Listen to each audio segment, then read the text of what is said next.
사랑하는 사람을 마지막으로 배웅하는 순간, 우리는 깊은 슬픔에 잠겨 너무나도 중요한 것을 미처 살피지 못할 때가 많죠. 바로 비용에 대한 이야기입니다. 혹시 여러분의 애통한 마음을 이용해 누군가는 부당한 이득을 취하고 있다는 사실을 알고 계셨나요? 상상하고 싶지 않은 현실이지만 피할 수 없는 이별 앞에서 우리는 종종 예상치 못한 지출과 마주하게 됩니다. 장례는 단순한 절차가 아니라 고인과의 마지막 추억을 정리하고 남겨진 이들이 새로운 일상을 시작하는 중요한 전환점이죠. 하지만 동시에 불필요한 비용의 거품이 가장 심하게 끼어들 수 있는 영역이기도 합니다. 막연한 두려움과 잘못된 정보 때문에 현명한 선택을 하기 어려운 순간 진정한 애도와는 거리가 먼 값비싼 선택을 강요받는 경우가 허다합니다. 오늘 우리는 이러한 오해와 불필요한 지출의 굴레에서 벗어나 고인을 진정으로 존중하며 사랑하는 마음으로 마지막 길을 준비하는 지혜로운 방법을 함께 찾아볼까 합니다. 이는 고인을 위한 진정한 배려이자 남겨진 가족을 위한 현명한 선택이 될 테니까요.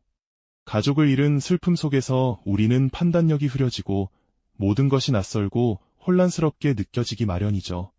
이런 절박한 상황에서 장례식장의 문턱을 넘어서면 복잡한 절차와 수많은 결정들이 우리를 기다리고 있습니다. 밤늦은 시간, 불 꺼진 병원 장례식장 입구에서 마주하는 상조업체 직원과의 상담은 마치 길을 잃은 듯한 유족들에게 유일한 의지처처럼 느껴지기도 합니다. 하지만 바로 이 지점에서 슬픔을 파고드는 상술의 그림자가 드리워지기 시작합니다. 장례식장의 기본적인 구조는 유족의 혼란을 이용해 불투명한 비용 구조를 만들어내기 쉬운 환경을 제공하곤 합니다. 왜 장례 비용이 이렇게 비싸지는 걸까요? 근본적인 질문을 던져봐야 할 때입니다. 복잡한 견적서 속 흐릿한 글씨처럼 장례 비용은 그 내용을 파악하기 어렵게 구성되어 있는 경우가 많습니다. 갑작스러운 이별 앞에서 경황이 없는 유족들은 상세한 설명을 듣거나 다른 선택지를 비교해볼 여유조차 없는 것이 현실이죠. 이런 상황을 악용하여 불필요하거나 과도한 서비스 및 물품들이 마치 필수적인 것처럼 제시되곤 합니다. 우리는 고인에게 마지막으로 해드릴 수 있는 최선을 다하고 싶다는 간절한 마음 때문에 가격이나 실용성보다는 좋은 것이라는 막연한 기준에 휘둘리게 되는 경우가 많습니다. 이처럼 슬픔이라는 인간의 가장 취약한 감정을 이용하는 불투명한 상술은 유족들에게 큰 부담과 함께 나중에 후회와 의구심을 남기기도 합니다. 그렇다면 구체적으로 어떤 부분에서 비용의 거품이 생겨나는지 하나씩 살펴볼까요? 가장 먼저 떠오르는 것이 바로 고인이 마지막으로 입으시는 수의일 겁니다. 우리는 흔히 고급 수의가 고인의 명복을 빈다는 오랜 관념을 가지고 있죠. 하지만 이러한 관념은 상술과 결합되어 불필요하게 고가의 수의를 선택하도록 유도하는 경향이 있습니다. 화려하게 진열된 고가의 수의를 보면 마치 비싼 수의가 고인에 대한 존경의 깊이를 나타내는 것처럼 느껴지기도 합니다. 과연 그럴까요?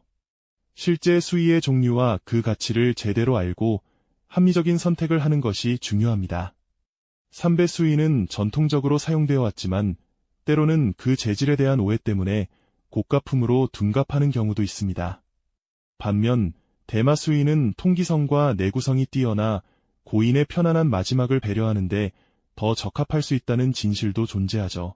소박하지만 단정하고 고인에게 편안함을 줄 수 있는 수의를 선택하는 것이 진정한 존경의 표현이 아닐까요? 이처럼 수의 하나만 보더라도 우리가 가진 막연한 믿음과 상술이 어떻게 결합되어 있는지 알 수 있습니다. 수의 하나만 보더라도 우리가 가진 막연한 믿음과 상술이 어떻게 결합되어 있는지 알 수 있습니다. 사랑하는 이를 떠나보내는 길에 고인의 마지막 안식처가 될 관 역시 우리가 합리적인 선택을 해야 하는 중요한 부분이죠. 우리는 흔히 값비싸고 웅장한 관이야말로 고인에 대한 마지막 예우라고 생각하는 경향이 있습니다. 마치 고인의 사회적 지위나 남겨진 가족의 정성을 보여주는 척도처럼 말이죠. 하지만 과연 그럴까요? 관의 가치는 정말 가격에 비례하는 것일까요? 관은 고인이 마지막으로 머무는 집과 같은 의미를 가지지만 그 재질이나 형태, 가격대는 놀랍도록 천차만별입니다. 소나무나 오동나무 같은 일반적인 목재부터 향나무나 특수 가공된 목재, 심지어는 황금칠이 더해진 고급 관까지 다양하게 존재하죠. 이러한 관들은 어떤 나무를 사용했는지, 얼마나 정교하게 만들었는지, 그리고 얼마나 화려하게 장식했는지에 따라 가격이 크게 달라지게 됩니다. 유족들은 슬픔 속에서 혹시라도 고인에게 소홀히 대한다는 인상을 줄까봐 혹은 주변의 시선을 의식해서 무리하게 고가의 관을 선택하는 경우가 적지 않습니다. 이것은 마치 새 집을 사는 것처럼 가장 비싸고 좋은 것이 고인에게도 최선일 것이라는 막연한 기대 심리가 작용하는 것이죠. 하지만 관의 선택에 있어서는 고인의 마지막 방식이 매장인지 아니면 화장인지에 따라 현실적인 조언이 필요합니다. 만약 매장을 선택한다면 튼튼하고 오래 보존될 수 있는 재질의 관을 고려할 수도 있을 겁니다. 하지만 최근에는 화장을 택하는 경우가 훨씬 많아지고 있습니다. 화장을 진행할 경우 관은 잠시 동안 고인을 모셨다가 결국 불에 태워지게 되죠. 이때 너무 무겁거나 두꺼운 관, 혹은 불에 잘 타지 않는 합성 재질의 관은 오히려 화장 과정에서 불필요한 시간을 지연시키거나 환경적인 문제를 야기할 수도 있습니다. 따라서 화장을 염두에 둔다면 친환경적이고 가볍게 연소될 수 있는 재질의 관을 선택하는 것이 더 실용적이고 현명한 판단일 수 있습니다. 좋은 관이라는 사회적 압박보다는 고인의 마지막을 편안하게 배웅하고 남겨진 이들의 실질적인 부담을 줄이는 균형점을 찾는 지혜가 필요하다는 말씀이죠. 이처럼 관 하나를 고르는 데에도 우리가 미처 생각하지 못했던 상술과 현실적인 고려 사항들이 존재합니다. 고인에 대한 존경은 값비싼 물건을 통해 표현되는 것이 아니라 진심을 담아 가장 적절하고 편안한 길을 마련해드리는 데서 시작된다는 것을 기억해야 할 것입니다. 이제 장례식에서 빼놓을 수 없는 또 다른 요소, 바로 조문객을 위한 음식에 대해 이야기해 볼까요? 한국 사회에서 장례식은 단순히 고인을 애도하는 자리를 넘어 멀리서 찾아와 슬픔을 함께 나눠주는 조문객들에게 정성껏 식사를 대접하는 중요한 문화적 의미를 지니고 있습니다. 유족들은 조문객 한 분 한 분에게 따뜻한 마음을 전하고자 식사 준비에 많은 신경을 쓰게 되죠.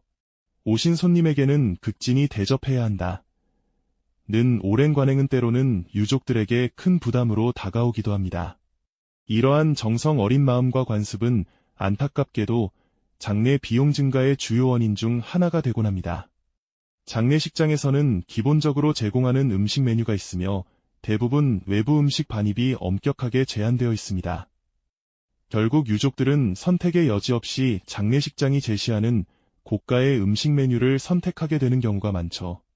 음식의 종류와 양은 물론 서비스 인력 비용까지 더해져 예상보다 훨씬 많은 지출이 발생할 수 있습니다. 피로에 지친 유족들이 복잡한 음식 계산서를 받아들고 당황하는 모습은 안타깝지만 흔한 풍경이기도 합니다. 하지만 과연 푸짐하고 값비싼 음식만이 조문객에게 정성을 다하는 유일한 방법일까요? 조문객들은 고인의 명복을 빌고 유족을 위로하기 위해 찾아오는 것이지 산의 진미를 기대하고 오는 것이 아닐 겁니다. 오히려 유족들의 지친 모습을 보며 마음 아파하고 간소하게라도 정성껏 마련된 다과나 식사에 감사하는 경우가 더 많을 것입니다. 최근에는 이러한 부담을 줄이기 위해 장례식장과 협의하여 간소화된 식사를 제공하거나 혹은 외부 음식 반입이 가능한 곳을 미리 알아보는 등 현명한 방법을 모색하는 유족들도 늘어나고 있습니다. 따뜻한 차 한 잔과 간단한 다과만으로도 충분히 조문객에게 마음을 전할 수 있으며 이는 불필요한 낭비를 줄이면서도 고인을 향한 진정한 배려와 남겨진 이들을 위한 지혜가 될 수 있습니다. 장례식은 슬픔을 나누고 고인을 추모하는 자리여야 합니다. 이러한 본질적인 의미를 잊지 않고 우리가 가진 막연한 관념이나 상술에 휘둘리지 않는 현명한 선택을 하는 것이 얼마나 중요한지 다시 한번 되새겨 봐야 할 때입니다. 이전에 우리는 조문객을 위한 음식 접대가 때로는 과도한 부담으로 다가올 수 있음을 이야기하며 불필요한 낭비를 줄이고 진정한 마음을 전하는 지혜로운 방법에 대해 함께 고민해 보았죠. 사실 장례식에 드는 비용은 비단 음식에만 국한되지 않습니다.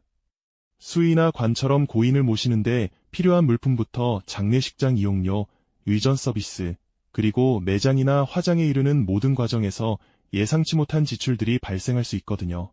사랑하는 이를 떠나보내는 깊은 슬픔 속에서 우리는 종종 이러한 현실적인 문제들에 직면하게 되지만 막연한 두려움 때문에 현명한 판단을 내리기 어려워하곤 합니다. 하지만 이제는 그 두려움을 걷어내고 합리적인 선택으로 고인의 마지막 길을 더욱 존엄하게 배웅할 수 있는 구체적인 지혜를 함께 찾아볼 때입니다. 어쩌면 여러분은 오늘 이 이야기를 통해 수백만 원에 달하는 장례 비용을 절감할 수 있는 실질적인 방법을 얻어가실 수도 있을 겁니다. 불필요한 거품을 걷어내고 우리 가족과 고인을 위한 최선의 결정을 내리는 것, 그것이야말로 이별을 준비하는 가장 현명하고 품격 있는 자세가 아닐까요? 가장 먼저 장례를 준비하는 과정에서 가장 중요한 것은 바로 정보입니다. 닥쳤을 때 허둥지둥하기보다 미리미리 다양한 정보를 찾아보고 비교하는 습관이 중요하죠. 마치 중요한 물건을 구매할 때 여러 상점을 둘러보듯 장례식장이나 상조 서비스 역시 신중하게 따져봐야 합니다. 너무나 당연한 이야기 같지만 슬픔에 잠긴 순간에는 이러한 기본적인 판단조차 흐려지기 쉽다는 것을 우리는 잘 알고 있습니다. 그렇다면 구체적으로 어떤 점들을 체크해야 할까요? 첫째, 상조 서비스의 선택입니다. 많은 분들이 상조회사에 가입하면 모든 것이 해결될 것이라 생각하시지만 상조 상품은 그 종류와 서비스 범위가 매우 다양합니다. 월납입금을 내는 선불식 상조와 장례 발생 후 비용을 지불하는 후불식 상조가 대표적이죠. 선불식 상조는 미리 준비한다는 안정감이 있지만 해약 시 환급금 문제나 회사의 재정 건전성을 꼼꼼히 확인해야 합니다. 반면 후불식 상조는 필요할 때 서비스를 이용하고 비용을 지불하기 때문에 불확실성을 줄일 수 있는 장점이 분명히 있습니다. 특히 예상치 못한 상황에 대비할 때 유용하겠죠. 계약서의 세부 내용을 꼼꼼히 살펴보는 것은 두말할 나위 없이 중요합니다. 어떤 품목이 포함되어 있고 어떤 것은 추가 비용이 발생하는지, 불필요한 옵션은 없는지 하나하나 따져봐야 하죠. 예를 들어 특정 수인화관을 반드시 사용해야 한다는 식의 강요는 없는지, 의전 도우미 인원이나 서비스 시간에 대한 명확한 규정이 있는지 확인하는 것이 중요합니다. 마치 복잡한 스마트폰 요금제를 고르듯 나의 상황과 필요에 맞는 최적의 상품을 찾아내는 노력이 필요하답니다. 또한 지자체에서 운영하는 공공장례 시설이나 화장시설을 적극적으로 활용하는 것도 비용을 절감하는 매우 현명한 방법입니다. 사설시설에 비해 훨씬 합리적인 비용으로 이용할 수 있는 경우가 많기 때문이죠. 예를 들어 공설 화장장이나 봉안당은 비교적 저렴한 가격으로 고인을 품격 있게 모실 수 있는 좋은 대안이 될 수 있습니다. 각 지자체마다 장례 지원 정책이나 시설 이용 안내가 상이하므로 거주 지역의 관련 정보를 미리 확인해 두시는 것이 큰 도움이 될 것입니다. 이는 단순히 비용을 절약하는 것을 넘어 공공의 서비스를 통해 고인을 품격 있게 배웅할 수 있는 또 다른 선택지가 될 수 있습니다. 결국 이 모든 현명한 선택의 중심에는 고인에 대한 진정한 존중과 남겨진 이들을 위한 배려가 자리하고 있습니다.